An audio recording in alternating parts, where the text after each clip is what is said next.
Hi అండి. మీరెప్పుడు vanilla cake, chocolate cake ఇలా వినుంటారు కదా! ఎప్పుడైనా బటర్ కేక్ విన్నారా? రండి ఎలా చేయాలో చూసేద్దాం. ముందుగా బౌల్స్‌లో ఎగ్స్ యెల్లోని, వైట్‌ని సెపరేట్ చేసుకోవాలి. ఈ విధంగా సెపరేట్ చేసుకున్న తర్వాత ఎగ్ వైట్‌ని ఫోమీ వచ్చేదాకా బీట్ చేసుకోవాలి. ఈ విధంగా ఫోమీ వచ్చిన తర్వాత పక్కన పెట్టుకోవాలి. తర్వాత ఎగ్ యెల్లోని కూడా ఒక 2 నిమిషాలు బీట్ చేసుకోవాలి. ఈ విధంగా బీట్ చేసుకొని దీన్ని కూడా పక్కన పెట్టుకోవాలి. తర్వాత వేరొక బౌల్లో 250 గ్రామ్స్ బటర్ వేసుకొని బటర్ అనేది మనకి క్రీమీగా అయ్యేదాకా బీట్ చేసుకోవాలి.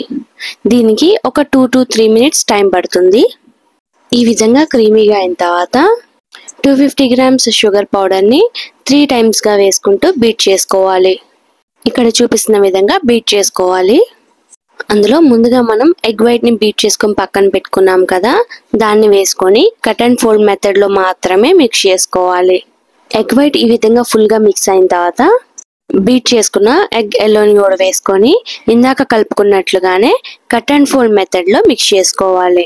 కలుపుకున్న తర్వాత జల్లెడ పెట్టుకొని 200 గ్రామ్స్ మైదా, కప్పుల్లో అయితే 1.25 కప్పు, బేకింగ్ పౌడర్ 2 టీ స్పూన్లు, milk powder 1 tablespoon, vanilla powder 1 టీ స్పూన్ ఇవన్నీ వేసుకొని జల్లించుకోవాలి. జల్లించుకున్న తర్వాత కట్ అండ్ ఫోల్డ్ మెథడ్లో మిక్స్ చేసుకోవాలి.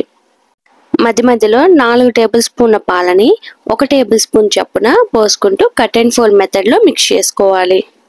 ఈ విధంగా కలుపుకున్న తర్వాత బటర్ అప్లై చేసుకున్న ట్రేలోకి ట్రాన్స్ఫర్ చేసుకోవాలి.